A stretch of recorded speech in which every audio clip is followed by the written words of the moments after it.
Okay, so let me see if the sound is okay. All right. Good morning, everybody from here in Brussels. For the first time, it is me and Anna, as well as our colleague Vanessa. Hey, Vanessa. Hi. Hello, everyone. Yeah. We've been doing the video cast since 2020, but normally Vanessa has not been joining the video cast, but you've been with us since when? How long have you been with EURAXESS China? Like 6 to 7 years. Yeah, it's been like, I think 2017 when we started working together. Yeah, I think so. Yeah. So Vanessa is the one person that is in charge of all those video posts that you're seeing most of the time. And also the Twitter post, if you're watching this on Twitter, all the stuff that is coming there every day and whatever, it's all out of her hands. And a lot more, really. Yeah, clearly, of course. So the reason why we're all three together today is just because we are here in Brussels for this EURAXESS event. And we just saw this beautiful studio, actually. I don't know, like actually right now, I just noticed that we have like all these chairs right back behind us, but I'm telling you, everything else is really pretty. Yeah, we might even want to show that it's snowy Brussels. Snow is really like coming, and we see it clearly from the window. And I think some of us might even argue that our colleagues coming from all around the world haven't seen the snow in so long.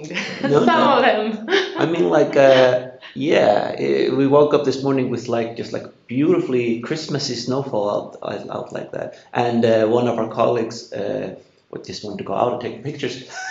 Somebody from like a lot more warmer place that just like wanted to go and play in the snow. Not you, Vanessa, though. No. We experienced the Beijing snow. Prefer no snow. This one is really heavy. Yeah, it's like a little bit and also wet. So instead, we were like, oh, we should have brought our snow gear and stuff like that, like more clothes.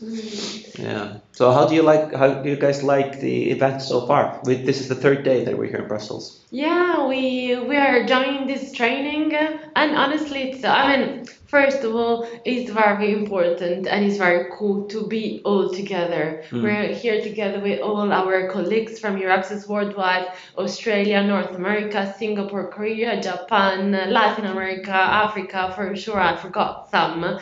But it's very important, I think, to meet up, to get trained, of course, to be updated, and also to coordinate. Today is all going to be about us, about sharing best practice and trying to inspire each other. So I'm really looking forward to start the day with the colleagues, because these are very important moments for our job, I think.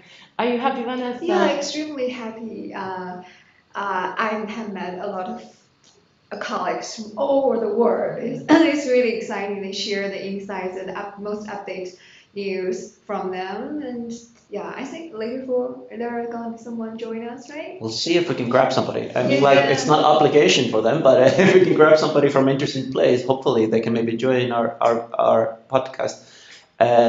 Yeah, I don't know for the people in our network if they realize that EURAXESS is bigger than just EURAXESS China, right? So some of you have been coming to our events for many years in China. We're based in Beijing. We've told you all about it, but we also try to let you know that EURAXESS is actually this bigger thing. The reason why we're in Brussels is because EURAXESS is an initiative of the DGRDD of the European Commission, and the European Commission is right over there. We can like almost see it out the window. And we've been talking to them also about sort of like how EURAXESS works and what we can do with it. And then on top of that, EURAXESS is not only in China, it's all over the world. So it's really good for us to also see what they are doing and what they're doing with their colleagues in Brazil. You know, like what about the people in India? It's actually a really big EURAXESS office in India that is doing a lot with Indian researchers. So that's very exciting for us. We try to learn what other people are doing. And that can be really, really, really fun as well. Yeah, and maybe even start working on new synergies. I never know. We were talking a little bit about creating like some synergies in Asia. And anyway, we have a lot of smart colleagues. So. I mean, like there are some. So like it's also maybe a good thing to have in mind that EURAXESS is a little bit bigger than this. First of all, if you're a Chinese researcher or European researcher in China, and you want to come to Europe, there are all these offices, EURAXESS offices, they can help you out here. A lot. Yeah, and anywhere in Europe you can find this. But even, for example, I remember one of our Science Slam winners in 2016 17, Vikas Malik. He's like this Indian researcher based in Guangdong. Then he moved to New York, North America. But over there, immediately got in touch with the EURAXESS in North America and started like participating in their events and whatever. So even if you're a non-European researcher in a non-European country, you can still stay in touch with the European research area, which is kind of a cool thing, no matter where you're going. And I kind of like that. Yeah. And like our Science Slam winner, you can still decide to join our events and your access China. I remember that time he woke up so early just to join and provide his testimony. And that was strong. I think he was happy and we were amazed that he decided to join us. So That's right. Yeah. So the last Science that Slam in was great. 2021, we did have him with us as a jury member, right? Yes, From New York, yeah, in the middle of the night. exactly, Yeah. exactly. That really showed, I guess, the commitment and how happy he was to still, be part of the EURAXESS China family. Right, exactly.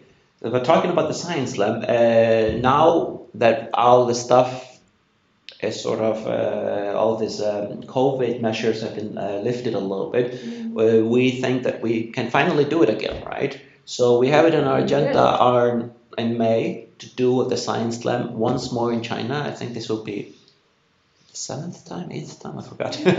And but before that, we're going to be doing our science communication training, right? I don't know if you want like to share a little bit what we're planning for April. Yeah, happy to. It's the third time we run this science communication training series. So we have different sessions where we focus on different aspects of science communication, and we do it before and in preparation of the Science Slam. Because we want our finalists to be very competitive and very prepared. Yeah. So this year we kick off with a physical event. Physical and online. So it's going to be a hybrid event in south of China, Guangzhou, on the 24th of March, and we combine it with Researchers' Night. So it's going to be, quite a long day. We start with more presentation and we end with like more networking session. And we kick off with our partner of the science communication training of the last couple of years, the DAD, the German Academic Exchange Center, and we have the kinds of also of the German consulate in Guangzhou. So it's going to be quite a thing. I think it's going to be exciting. Exciting, yeah.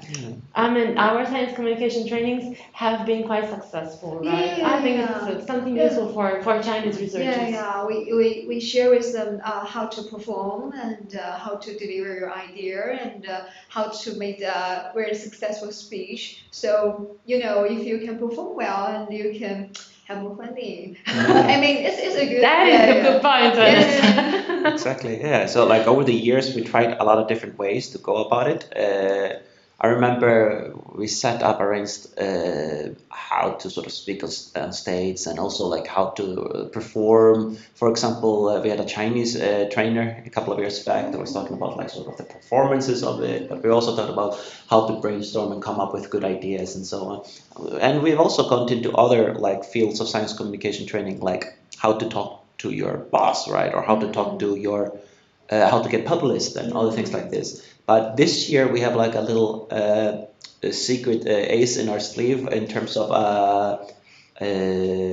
focus. In our last video podcast in February, we were playing around with ChatGPT, right? And we were showing how good ChatGPT could be if you would like ask him to come up with like a speech about a certain topic and something like that. Now we have actually gone ahead and developed a specific tool for all the members, or rather say all the participants of the training. Everybody that will register will get free access to this tool. It's going to be called the Science Slam Brainstormer. And you're going to be able to go in there and you could be able to put in your field of research. You're going to be able to put in there what makes your research unique, why you're passionate about your research and so on. And while doing that, hopefully that will help you to sort of crystallize a little bit what it is that you need to be communicating about your science. More than just like the numbers and the results, right? But then, on top of that, the GPT will actually generate like a speech for all of them. So all of you that will join our science communication training this year will get like a little script from the GPT-3. You don't need to use it if you don't want to, but it can be a starting point for you to sort of develop for over the rest of the training. And I don't know, Anna, maybe you would like to share about like we're thinking about then we can do things with the script, right? Like give feedback and stuff like that. Yes, for sure. This year we decided to make it like very concrete. So really to give the opportunity to researchers that join us to practice, to have feedback. So we start by helping you out, like in front of the blank page. Now we provide you with the little script from ChatGPT. That is great. It's really a fantastic tool you can rely on, but of course, then you need to work on it. So we're gonna talk about how to make it personal, how to make it your own, and then really on how to perform your speech to be convincing, to share the importance of your research and to be able to talk to a non-expert audience, because that is also key for researchers. That is not always automatic, right? You might be very good at what you do, but then if you How really to, want illustrate it, yes. to bring it out, to disseminate it, to for people to know about what you're doing and how it can change your life, then you also need to be able to Tactics, become a good science communicator. So yeah, we're gonna also have feedbacks and possibly also some like personalized support with those that really do our exercise and our homeworks the best. And then you will be automatically qualified for the science lab. And with the script that is going to be provided, as well as the personalized support, I think a lot of people that might have been struggling with communication in the past will find that they actually are quite capable. And the ones that will commit themselves to it can actually do a lot better than they might have thought. And those of you that will be able to put in the work and commit to this, we will be inviting to come to join us for our final events. No matter where you are in China, we will make sure that you can join us and do this in front of some science experts and a jury, and there's going to be something cool. There's going to be some nice prize. It used to be a trip to Europe. We'll see what we do this year. The prize will be announced. Yeah, we'll find out something of equal or more value for sure. But we're kicking this off on the 24th of March. So the first event is going to be taking place on Friday, the 24th of March, starting at 6 o'clock. And it's going to be a little bit different from the rest of the training. We're going to just be talking about how the training is going to be, and then we're going to talk about sort of how we can use the Science Land Brainstormer, right? How you can use the ChatGPT to help you.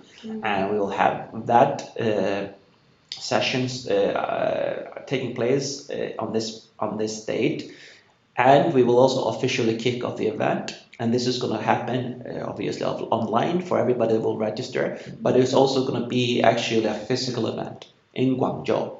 So we will be doing this in the German consulate of Guangzhou, where people in the area are invited to join us for the kickoff event. And in addition to it to be the sort of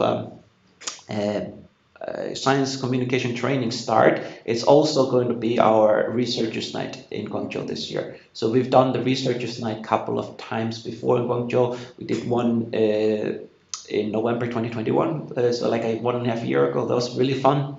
And normally for this researchers night, it's just an opportunity for the people in the area to come meet up with other scientists, Chinese and European scientists. Everybody meet. We'll have like something to talk about, but then we just eat together, drink together, and have fun together.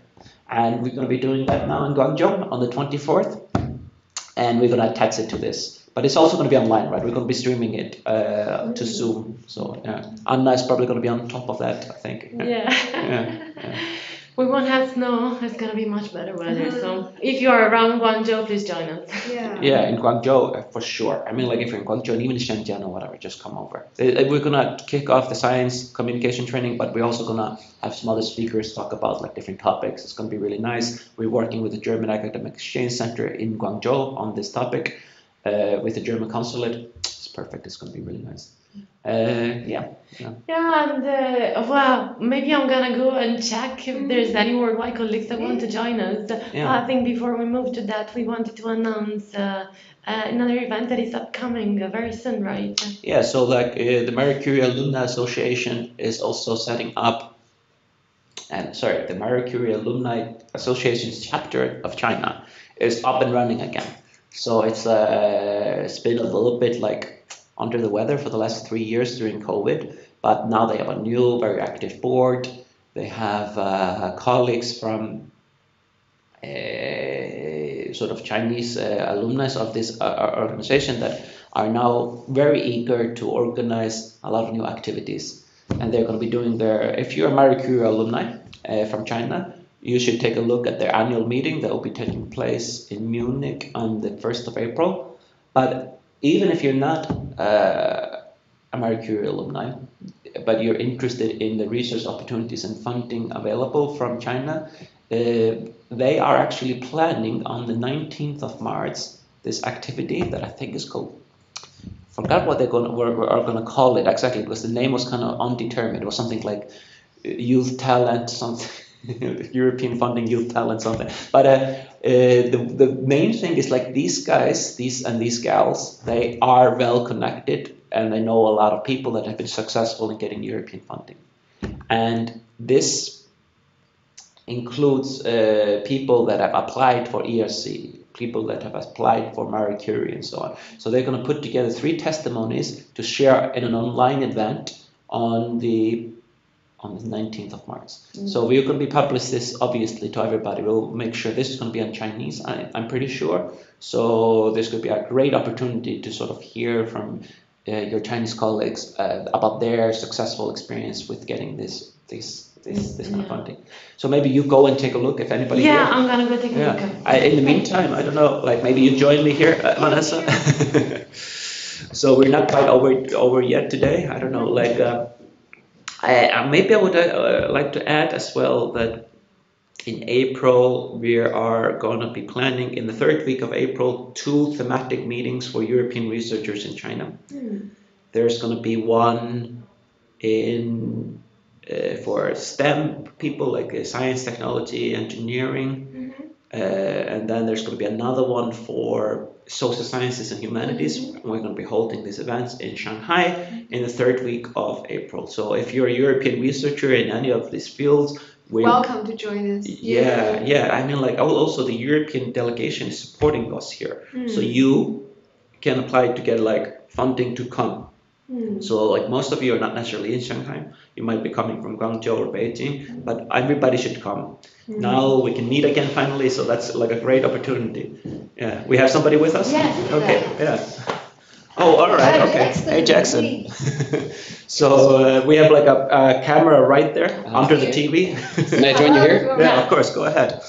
All right, so did you come right now just to come to this? To this? Yes. Yeah, okay. So because like Anna basically hoodwinkled all of you to come early, wake up early this morning to join our I stream. thought it was a great opportunity and to take advantage of this wonderful platform that we have to get in touch with Chinese researchers in China, and who knows, maybe also in the US, because EURAXESS China network is successful and then they move all around. We were just talking about this Indian researchers who was in China and then joined the North American chapter and then became a juror in EURAXESS China Science Slam a couple of years ago.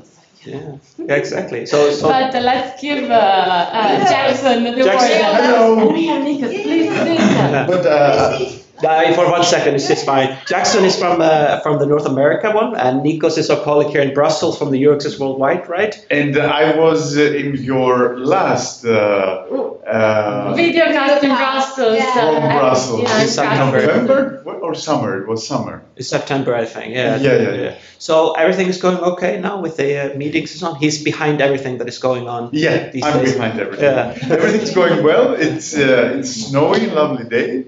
Yeah. And I'm leaving you. It's Vanessa's time. No, it's actually Jackson's time. I don't know. Yeah. So Jackson is our colleague from North America. I don't know if you would like to share a little bit what you guys are up to. Yeah, so we're a two-person team based in Washington, D.C., covering all of the U.S. and Canada. And one thing I think that the 1 or 2 times a year that I get to see you all in person at the other EURAXESS Worldwide hubs, one thing I appreciate about that is that we can really exchange ideas in person. And I am just realizing, I was thinking a few days ago before we met, we've seen each other behind the screen talking live and then watching each other's recordings, but I actually only met you for the first time after 2.25 years, a quarter of a decade, earlier That's one way this to put week. it. So, and same thing for Vanessa, and then Anna I've had the pleasure of meeting on my past trainings, but it's really nice to be together in person and then also exchange these ideas because I think for the most part, with the time zone difference, it's sort of that we don't overlap unless one of us makes an effort to be free in our respective evenings or very early mornings. So for me, I see a lot of the end work that you do, the really good results, but I don't always have the opportunity to exchange live. So for me, that's really special. And then given the global nature of research and how interconnected we are, especially in the sciences, I think it's also really nice to think that we have success stories of researchers from one of our regions going to the other. So I'm always happy to also try to do whatever I can to help those researchers network regardless of where they're from or where they're living. Yeah. I don't know if you guys, what your statistics or insights are like. I know you guys are big leaders when it comes to surveys and understanding your members or the research landscape in China in general. But in our case, I feel like we have maybe a quarter to a third of our readership, at least with regards to our emails, are based in Europe, all based on the statistics that our email service or email provider shares with us. And a good number, of course, in North America, but then in other continents of the world, it's a really big portion. So we don't really necessarily design our outreach to be so targeted to a specific region of North America or only limited to people from a North American perspective. We try to make it a bit global. So I think it's really interesting also when we can compare because you're covering one extremely large country, we're covering 2, but then again, we have colleagues covering more than 10. So yeah, it's really nice to be able just to compare that. And we have colleagues covering relatively smaller countries, but still very interesting.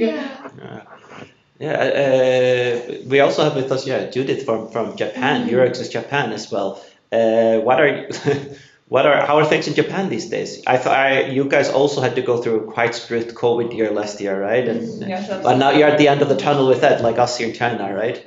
Yeah. Yes. Well, good afternoon, everyone. I'm Judith Kamaya, the country representative for EURAXESS Japan, and thank you for the invitation, Vanessa, Hannah, and Halldor. And good to see you, Jackson, again, as always. Well, the situation in Japan was not as dire as in China, but it basically gave us an opportunity to gain an audience from overseas via webinars and not as sophisticated video casts as of the China Hub. But we definitely use the COVID crisis for opportunities. Yeah. So I think it's also great that we could get together, as Jackson said, in person finally and see all of us. At the same time, I'm hoping that this is not a first and not a last, but we'll definitely have more opportunities in the future.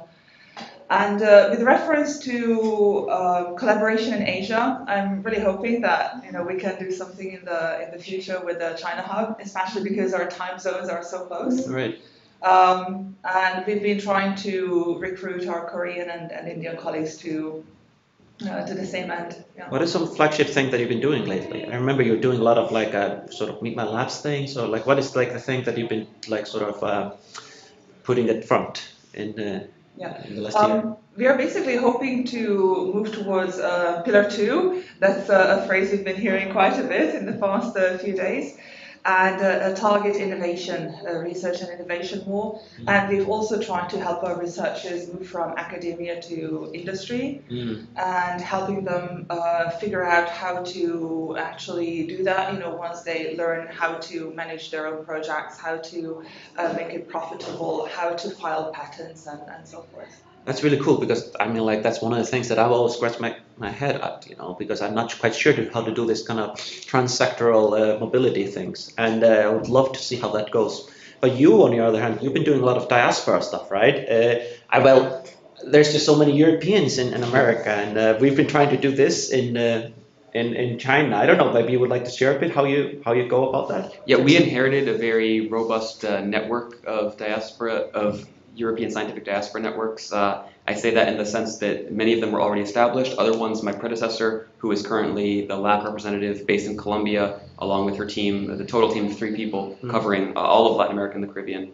But basically, she had identified a large number of the existing researcher networks from different European countries in the US and Canada, but then also helped launch some of them. So when I had the opportunity to see her last annual meeting in the United States, the flagship event is the annual meeting of the European Scientific Diasporas in North America. Certainly a long name, but it is a bit self-explanatory. We were able to see her launch the Swedish network, which beforehand the founder of this had explained that for the most part of the Scandinavian countries, their diaspora they're not so small in raw numbers, but in terms of the researcher diaspora, it is a bit smaller, and they're not geographically concentrated in 1 or 2 cities. They're more or less evenly spread out in large cities across North America. So she had launched the event because she had launched at this event her network because she had explained that it basically became this pan-Scandinavian social mixer every time she would get together with other researchers, and she wanted something that could be Swedish only, just to focus more on Sweden and not have it be so across 4 or 5 countries. Yeah. So it was a big success. We've learned from that. We've tried to do some surveys and learn from you as well. I actually want to hear some of your perspectives as our colleagues join us about. Yeah. Let's just sit down, come in here. It's fine. It's interesting. A casual chat. I'll introduce you in a second. Yeah, it's interesting. I'm working with the Swedes also right now. We have how many Swedes are in the Swedes network? So I will review their annual report to get you accurate numbers. What I can tell you is they have a virtual fika, a virtual networking hour on Zoom every 2 months or so. Yeah. And there will be a solid 10 to 20 people that come. Some are consistent, some are just popping in once or twice. Right. So it's a bit more intimate. I found like 5 Swedish researchers in China. I did not feel like that's a lot, so I'm kind of looking at the Nordic thing. But we also have with us Charlotte from the Brazilian hub, who's over there. If you want to wave, but you actually, it's funny because we're talking about diaspora. You've been trying to figure out if there are any Europeans in Brazil also, right? Yeah, we discovered that there are many in Brazil already. We mapped 300 of them, but they are not enough of each nationality to create different national diasporas, so they created an association of European researchers. Just in general, right? Yeah. You're from Europe, you're from Brazil, you might have some reason to meet up and network. Exactly. They have an association of Spanish researchers in Brazil and an association of Italian researchers also in Brazil, because this is from the countries from where many of the Brazilians came from. Right. So they have more numbers. And then we have Susan with us from EURAXESS ASEAN. It's based in Singapore, right? Absolutely, I am, yes. You're crashing our party, right? You're just like... Yes, exactly. I have to be where the action is. It looks like the worldwide team decided to accept our invitation. Come on, join us as well. I see you behind the door. I see this is also... who just came into frame right now is Vicky from EURAXESS LAC as well. You are in South America alongside with Charlotte. Yes, that's Except for you're like more the Spanish-speaking side? Yes, that's right. I'm more responsible for Colombia and Mexico and based in Bogota, Colombia. Right. So, yeah, the Spanish-speaking research community. A lot of focus on you guys these days, right? There was some news this morning that more science, Europe, something. Yeah, absolutely. Well, I mean, hopefully for the next work program, we are going to have the EU-LAC initiative. So that's something we are very excited about. That it's not going to be, only Africa, Mediterranean, but we'll have also alongside the EU-LAC initiative where we are hoping to get more joint calls and more focused calls on the specific areas that are of an interest to our researchers in LAC. And Jackson just mentioned that we were talking about the diaspora stuff, that actually you, Vicky, was in Washington before, right? So working on the same sort of portfolio as you are. doing right now, but not so many Europeans in Colombia, are there? Right. No, there are more Colombians in Europe. Right. So basically, we are also looking into that diaspora, that dimension of connecting the Colombians and the Europeans that are in Colombia with the Colombians in Europe. Because obviously, we always get the question of like, how do we find partners for our consortia to get into projects? And I think the best way to really connect to Europe is to have a fellow Colombian, for example, already working established in one of the research institutions in Europe. And, they have the same culture, they speak the same language, and then the connection there could be something very valuable. So we are mapping the diasporas in Europe. But for you, Susan, one thing that just came to my mind is that, like Singapore is basically Chinese speaking, right? There must be a lot of collaboration between like China and Singapore.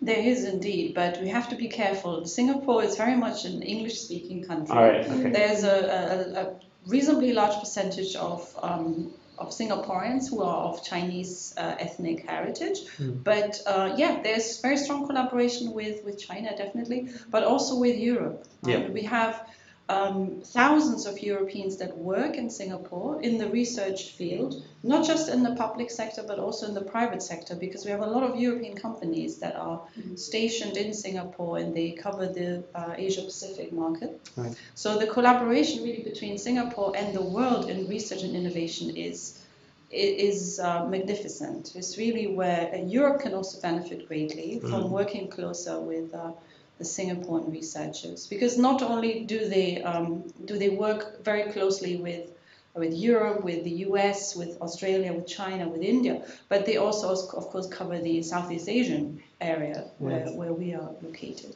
Yeah, like I always follow what you guys are all doing. I love Susan. You're doing a lot of work where you're like kind of allowing researchers in your network to explain what they're doing and the research they're up to. So if people in China want to see what Singaporean researchers are up to, or researchers based in Singapore, they should take a look at what EURAXESS ASEAN has to offer, as well as all of these other hubs here.